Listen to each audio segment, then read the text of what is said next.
Hi, everybody. So my name is Idit Levine, and I am from EMC, in the CTO office, and also the CTO of EMC Dojo. So what I want to talk to you today is a session about advanced development project that we did. It's called Unik, and it's about Unikernel. So let's start and see how it's connected to Cloud Foundry, right? It's connected to Spring, and all of this together. So first, let's understand the motivation of why we did this project. So if we look into the virtualization stack, specifically when you're running it on Cloud Foundry, that's your stack, right? You have a hardware, then you have your hardware drivers, then you have your hypervisor, then you have your virtual hard drivers, then you have the OS kernel, then you have the OS user processes, then you have in Docker that it's kind of the same like US processes, but just more isolated. Then you have the shell libraries inside the container. Then you have the language runtime inside the container. Then you have your application inside the container. And then eventually you have the application config inside the container. And if we're looking at all this stack and trying to understand what is the why do we need all of this? We need to remember that basically we're trying to do something that is very, very, very simple. We try to run a single application with a single user on a single server. And if you look at this, it's a little bit of overkill. If you're looking at a lot of those layers, you will see that there is a lot of redundancy. For instance, isolation, it's a good example. So you have the isolation of the hardware layer, which is physical isolation. Then you have the hypervisor isolation, which is separate your machine. Then you have your OS user processes to separate your processes, Docker, who kind of doing the same thing, and then eventually your application will separate your user. And the kernel, the Linux kernel that we're using today, it's very complicated. And when you're trying to understand why it's so complicated, you need to remember that the main reason that it exists is to protect, right? And what it's going to protect? It will protect application from application, it will protect user from user, and it will protect application from user. The real question, does it really need it today? So that was very makes sense. It seriously makes sense when we were like on the 50, 60, and people were buying this huge mainframe, and that was very expensive, right? We couldn't run one application of it. We needed to actually use the model of time sharing, and therefore we need a way to actually protect, right? But we're not doing it anymore today, right? Today you can actually easily dedicate a virtual machine, and that's it. If we're looking at a lot of unnecessary stuff that you have today inside the Linux kernel, you will discover that you have drivers like floppy, for instance, which no one is using it, but we still have the bit and byte on your machine. Same thing, USB driver. You're running on AWS, you cannot get to the machine, you're still going to have this driver, right? So there's a lot of unnecessary. And the last thing is that if you're looking today in the model of updating, so you have like the yum update or the get up, it depends when you're actually running. Again, you're getting a lot of junk to your machine. Some of them you don't even need, it's still going to be there. And in terms of security, so the surface of attack is huge, right? I mean, you can SSH the machine, and you have a lot of ability to actually attack the machine. Linux is very popular, therefore there is a lot of exposure against it. And the hypervisor, if you're running on hypervisor, and the reason I will say that it's because Unikernel is using it, it's usually behind the firewall, so it's not exposed to the internet. And that's important in terms of security. I will explain in a second why. And the last thing is that if you're looking at microservices architecture, they are sharing a lot of stuff, right? You're sharing a kernel, and you're sharing a memory, and you're sharing a file system, and you're sharing hardware. And the only thing that basically protects you is this little extension to the kernel called C group. And it's kind of like you will take a big house, and in this big house you will have windows and doors, and you will put a lock. Still, people will be able to probably get in. So Linux kernel, it's very, very complicated, the kernel. If you're looking at the amount of technology that you need to know in order to maintain one, it's going on and on, right? A lot of technology you need to know and understand, and language in order to support that. I would argue that there is not a lot of people in the world that actually know what's happening there. If you're looking at the source line of code as a parameter, how complicated it is, I will say that small application is kind of like 10K lines of code. Medium to large, it's something like 100K line of code. And really huge one that there is a team that's maintaining it, it's around 1 million line of code. This is the line of codes of the Linux kernel today. It's 22 million line of code, right? This is only the kernel. We are not talking about the distros, right? This is the Ubuntu distro, the Debian distro. This is 419 million lines of code, right? In order to understand what the hell is happening there, make sure that you can actually, if there is a bug, you fixing it the right way, you prioritize it. It's very, very hard to reason about. So what I describe right now is a lot of inefficiency of what we're running today. And the real question is, how did we get there? And what I will argue is that it's just a pure evolution. We started with the main computer. We went all the way to the personal one, go all the way to today, Internet of Things, small device. But the only thing that was common to all of those are Unix, right? Unix was there to support us all the way. What can Linux run on? Anything. What can run on Linux? Anything, right? I can take 10 years ago Pentium 1, take the last Debian distro, and just run it out of the box. It will work. I don't need to configure anything. So we basically created a trade-off as a community. It was more important to us to make sure that we support compatibility versus efficiency. And this is what we make it as a community. So we make it work, right? It works, and it's running, and it's all good. But now I suggested that we'll make it right. And after it, hopefully, we can make it also fast. And this is why we really, really like the Unikernel architecture. So just quick, what is the different? What is the traditional approach? So in the traditional approach, you have the kernel itself. On top of it, you have all those libraries. And then you're putting the application. No matter which application you're running, that's always going to be on your machine. You need all of this, no matter if your application will need it. What Unikernel architecture is doing, they're saying, if I don't need it, I'm not going to put it on the machine. And that's exactly what you will see here. So the approach is, I'm going to take only the bit and the byte from the kernel form of the libraries that I actually need to run my application. Only the drivers that I need. If I'm running in Zen, it's different than when I'm running on EXSI. There is no good reason that they both of them will be, right? So how does that work? You're taking your application, dependency, your config, your binary. You're taking your language runtime, and you're taking your drivers, putting all of this in this magic tool, packaging tool, and you're getting a unikernel. And what is a unikernel? It's basically a bootable image. So you can run it on an hypervisor. You can run it on bare metal if it makes sense. It's basically a bootable image. And it's also, right, it's its own entity. So you can have your own network stack and just VM, right? So what did we do? We just reduced what we don't need. We don't need those layers. There's no really need that it will be there. So let's summarize real quick what is the Unikernel advantage. The first one is there is no other user.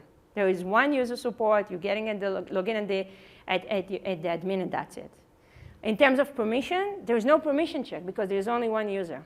And therefore, you don't need to do any context switch. By the way, there is no virtual memory. There is only memory, right? The regular memory.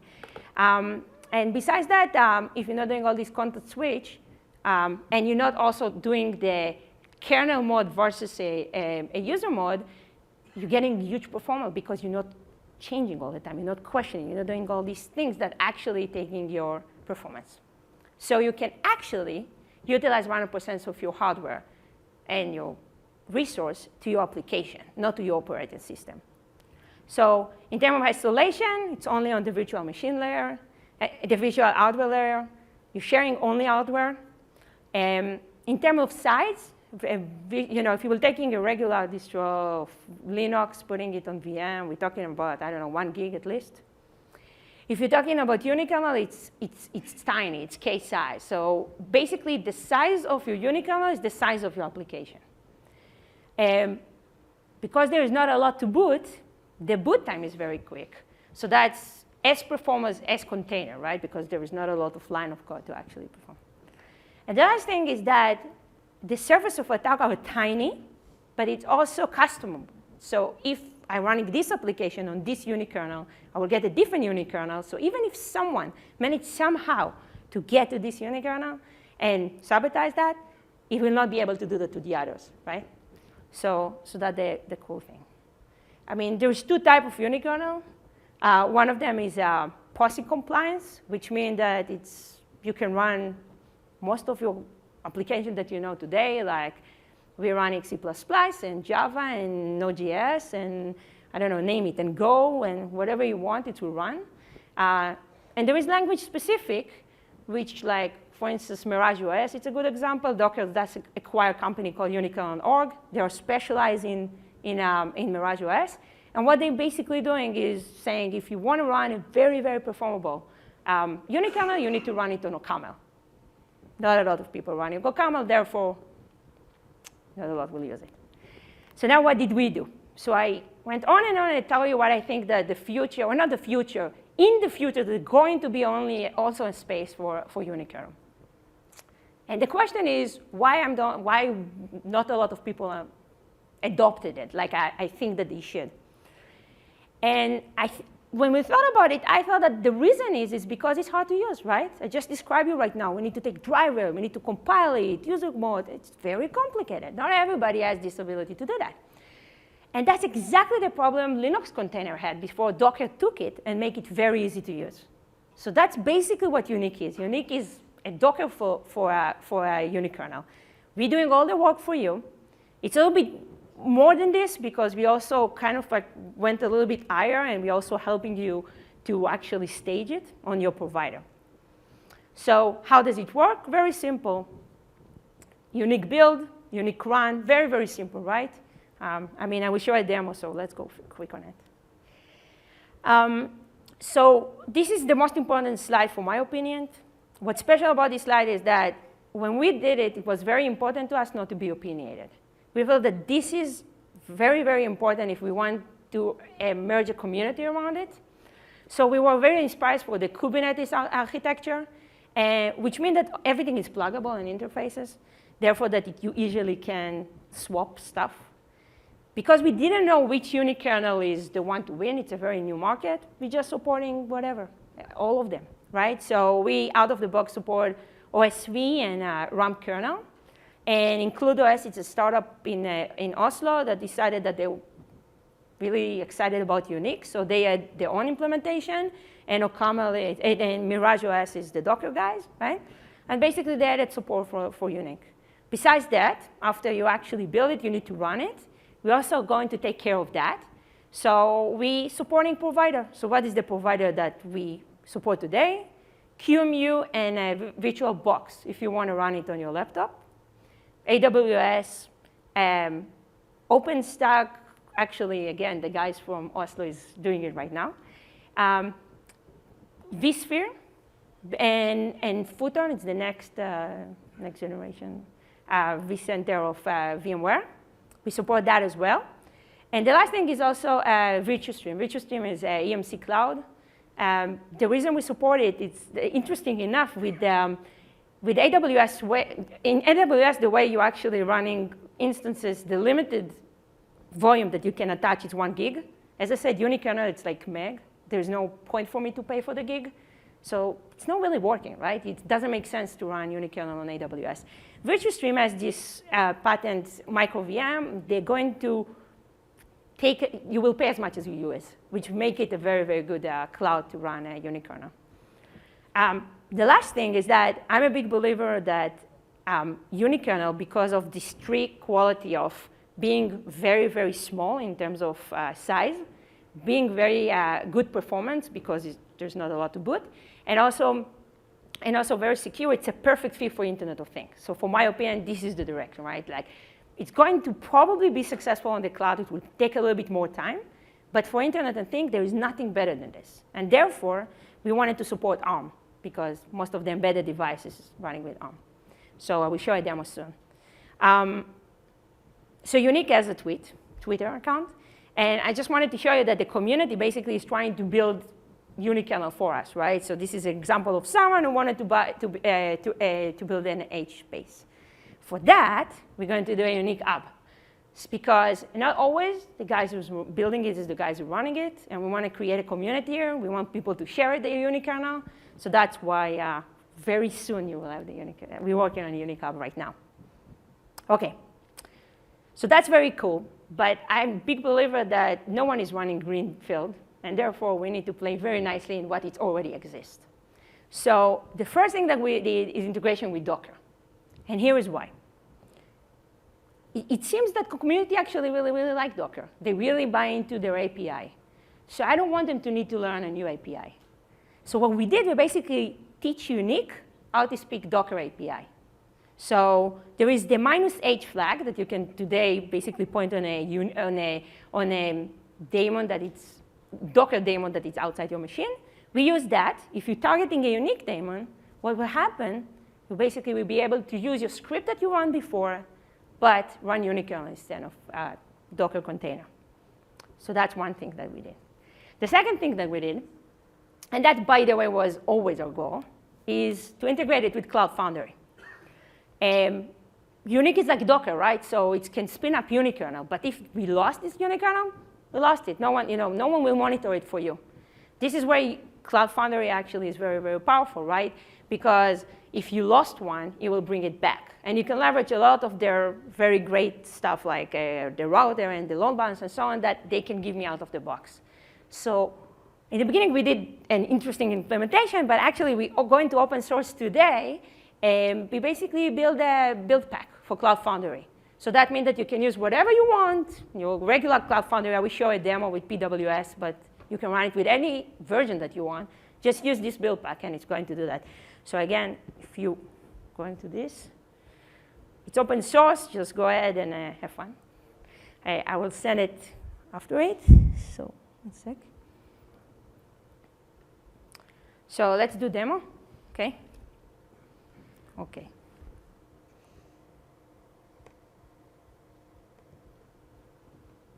Do I need to make it bigger? It's good? It's good, you see? A little bit bigger? OK. OK. Perfect. So what do we have here? I have a machine. And in this machine, I can just run the command Unik. And this is what we're supporting today. You will look at it. It's like so easy to use and simple. It's very, very simple to use. It's like self-learn. What we're going to do right now is we will see if I have already a Unikernel before. So for that, I will use images. And I see that I have 2 already built ahead of time. Let's see if I'm running any of them right now. And no, I'm not running any Unikernel. So what we're going to do right now is let's use one of the ones that I already built. And just I want to show you how quick it is to spin up the Unikernel. So for that, we will do unique one. So what am I doing here? I'm just running Unik. I'm giving the instance name. So I want to call it Idit space. And I'm going to give the image name that I built before. And this is the Node.js that you saw before, right? So I'm going to run it. And that's it. It's running. So this is specifically running on AWS. If we were going to do PS, we can grab the IP address. Go to regular browser. Just put it. It's on 8080. And in a second, hopefully, you will see it running. Huh? What did I miss?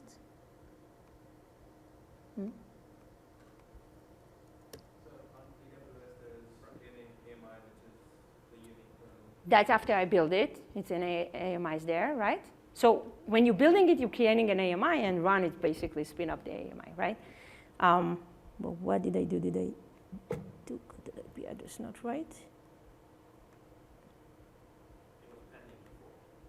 It was?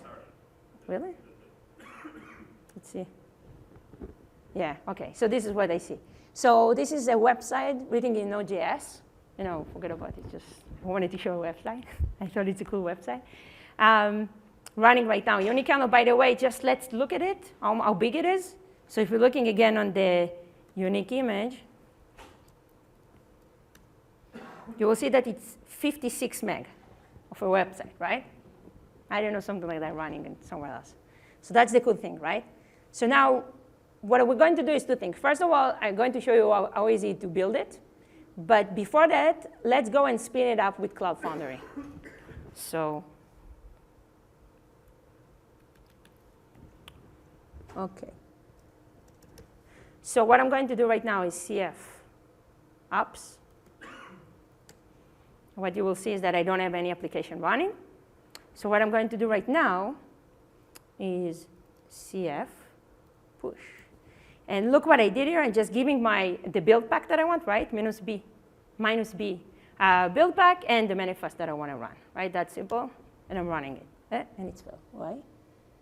Because I'm not in the right directory. Sorry, guys. There's no manifest. So to be in CF. Now it should work. OK. So now I'm building. This is specifically a Spring application. You will see it build, run. The regular Cloud Foundry, like you know and love. Second, it will run. Can you show how you build the image? Yeah, I will. So let's do this. And Cloud Foundry will build it. And then I will go and I will build the image, OK? So now let's just build an image. Unik, build. So this is an example one. I just need to be on the right directory. Give me a second to get to the right directory. OK.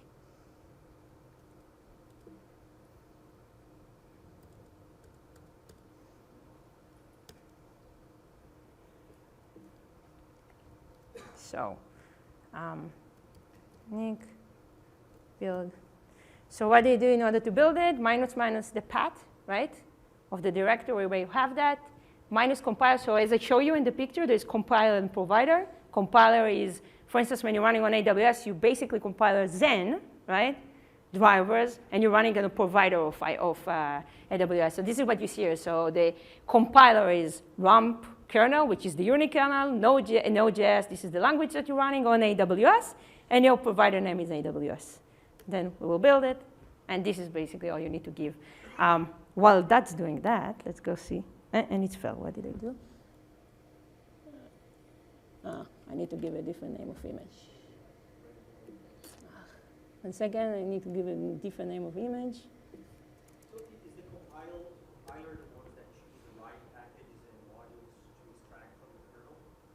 So this is, let me show you. When you're going to Unik, you're doing Unik, then you can do compiler. This is what we support today. I hope that's what you ask. But basically, yeah, so basically this is what's supported today. And the way it's working, as you can see, you have, for instance, include OS, which is the company that I described. It's include OS image, CPP, which is C++, QEMU. And the same thing for VirtualBox. And then you see the Java, we're using OSV, Java, AWS. That compiler is the one that will say, OK, I don't want the modules for Posse. Yeah, it's going to remove everything. And it's all very cool. Like the way we're doing it is container, that building all of this. It's very, very clean, no dependencies. So to install Unik, it's seriously like 2 seconds. Git pull, you need a make, it's working. So as you see, Cloud Foundry finished. So if we will do right now, Cloud Foundry apps, you see one running.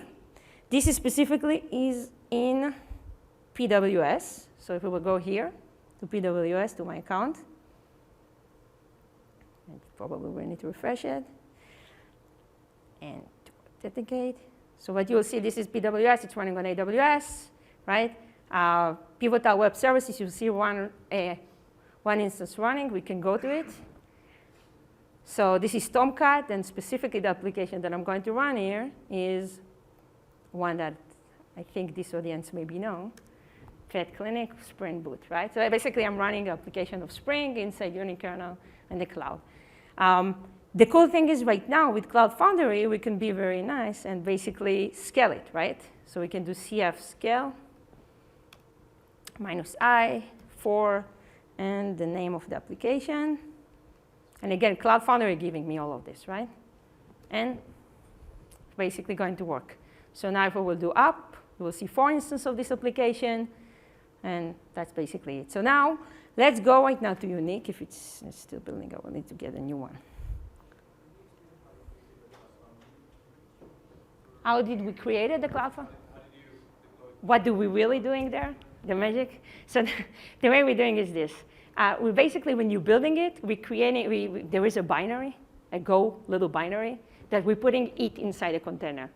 I got the Cloud Foundry part of it. I'm saying, how did you create the Cloud Foundry plus Unikernel image? So is there an image? Yeah, so that's what I'm telling you. So we're taking this piece and we're running it inside a container. So this thing, we call it instance manager, inside a container.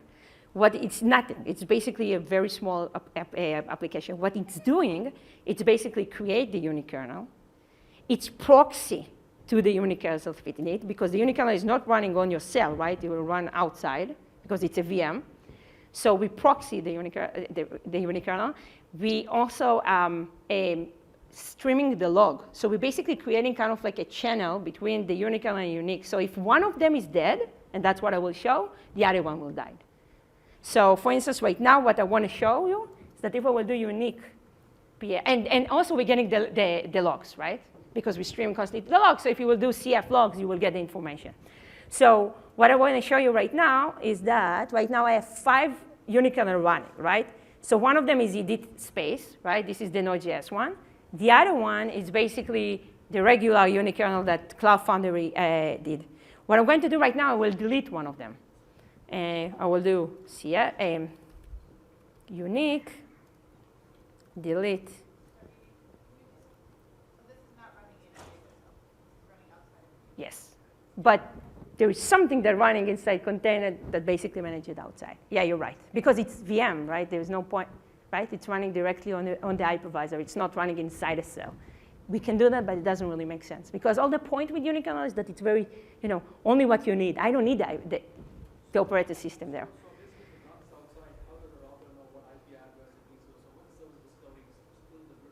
So there is, as I said, there is this instance that when it's, yes, it's proxy. Yeah. How do you maintain the security model? I mean, particularly if you deploy it on a Diego cell, you have a whole layer of security that is managed by Cloud Foundry directly with application security groups and a number of things. How do you maintain that here? But you don't really need it here, right? Think about it. In the end of the day, it's a VM that's running. It's very, very secure and isolated. It's a Unikernel, so it's even more secure and isolated. All these things, I don't need it here. Fair enough, but I can hit those addresses directly now. They're in the open, right? Yes, in that case. Yeah, if you have Unik. But the Unik not supposed to be installed.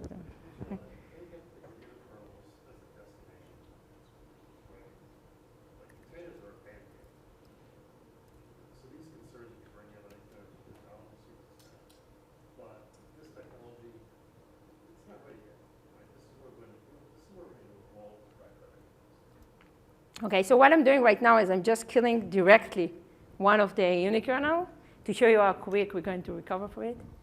And I'm not recovering it for it. What did I do?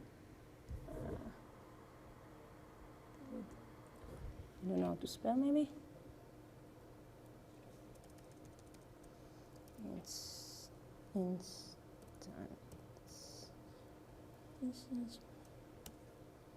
Okay, so now I deleted one, so we will see that we lost one of it, right? We have only 4, the one and this, and in a second it will come back. Cloud Foundry will return it. Here you go, it's pending and it's starting. So that's one thing. So the only thing that we need to do, so first of all, the image that we build is done, right? So right now, if I will do Unik, you wanted to show how to do it. So if we'll do right now Unik images, you will see right now the images, 3 images, right? Another Node.js application that I built. The last thing, and I don't know if we have time, wanted to show you something cool. What we wanted to do is basically show you how it works with the Internet of Things. So what we did, we have a toaster here, regular toaster that I bought in Amazon. I have bread that I bought from Starbucks this morning. And what I want to do is basically make Unik make us toast. So what I'm going to do, in a second, if this will close, is that I connected this, I don't know if you can see it, but I connected this, a toaster to a switch and connected it to a Raspberry Pi, okay? What we're going to do right now, we're basically going to make sure that we're going to you make Unik running as a toast. For that,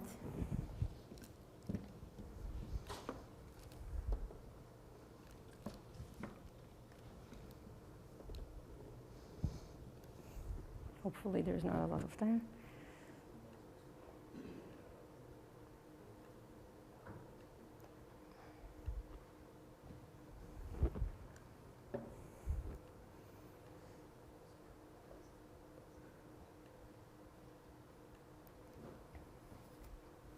That's one thing.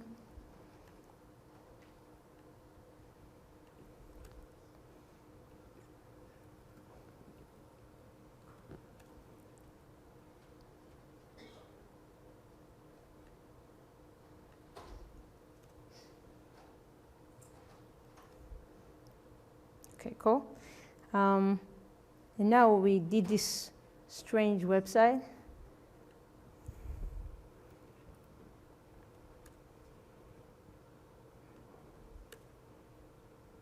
Hopefully I didn't destroy it. Yeah.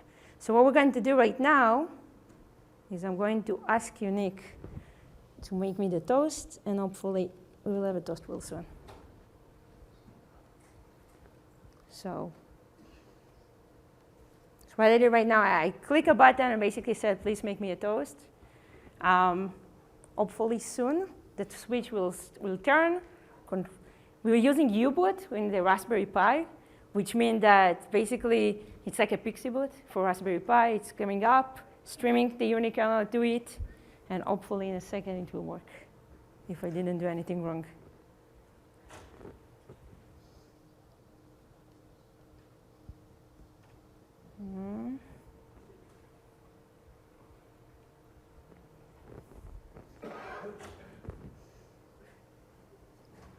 Come on, soon.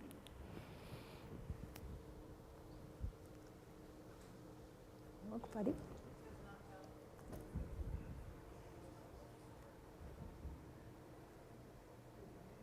Yeah, I don't know.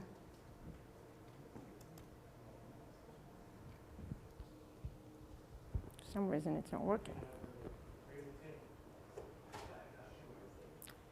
Well, because we don't have time, I don't think that we will be able to complete this.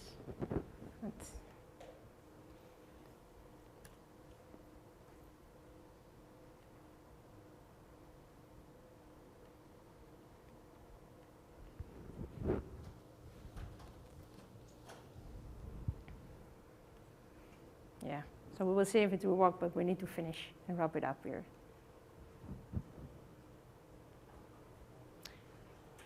So let's finish by saying, yeah, I have to finish. So just wanted to say this is an open source project, so you can take it and it should work and do quite of crazy cool stuff with it.